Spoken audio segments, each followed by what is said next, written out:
भारत का दम दुनिया देख रही है, कभी रूस में तो कभी अमेरिका में तो कभी चीन में।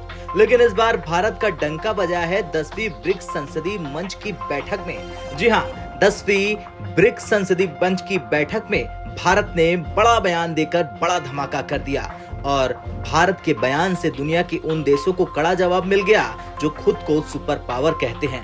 दरअसल लोकसभा अध्यक्ष ओम बिरला रूस के सेंट पीटर्सबर्ग में 10वीं ब्रिक्स संसदीय मंच की बैठक में भारतीय प्रतिनिधिमंडल का नेतृत्व कर रहे हैं। पहले पूर्ण सत्र में अपने संबोधन में उन्होंने ब्रिक्स संसदीय मंच में नए सदस्यों यानी मिस्र, इथोपिया, ईरान, सऊदी अरब, यूएई का स्वागत किया।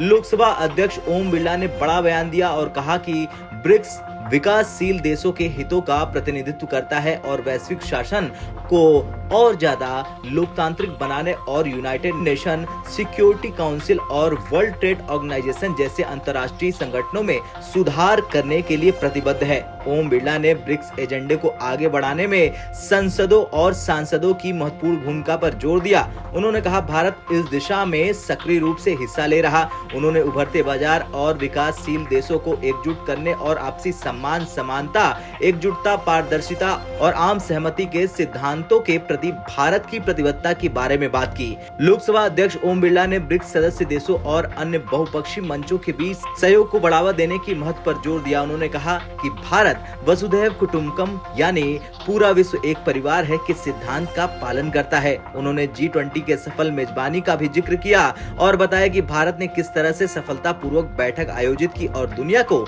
एक संदेश दिया। ओम बिरला ने आगे उम्मीद जताई कि अंतर संसदीय सहयोग को मजबूत करने में ब्रिक्स साझेदारी ज्यादा समावेशी और लोकतांत्रिक बनेगी। उन्होंने लोकतांत्रिक मूल्यों, विकास और ब्रिक्स एजेंडे को आगे बढ़ाने के प्रति भारत की प्रतिबद्धता दोहराई। अपनी यात्रा के दौरान लोकसभा अध्यक्ष ने IPU अध्यक्ष तुलिया एक्सन से भी मुलाकात की।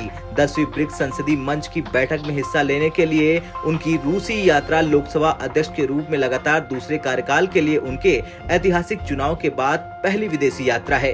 तो ये थी बात ब्रिक्स में ओम बिरला के उन बयानों की जिसे सुनकर रूस से लेकर चीन तक सभी गदगद हो गए, क्योंकि इस बयान में भारत ने एक बार फिर से वसुधैव कुटुंबकम की बात करके दुनिया को संदेश दिया कि भारत शांति में विश्वास रखता है और दुनिया को सही दिशा में ले जाने की बात करता है। खैर कुछ भी हो, जिस तरह से भारत ने ब्रिक्स देशों की बैठक में अपना परचम लहराया, उसके बाद देखना यह होगा कि चीन और रूस किस तरह से भारत का साथ देते हैं। आपका क्या कुछ कहना है भारत के बयान पर? कमेंट कर जरूर बताएं। ब्यूरो रिपोर्ट, भारत तक।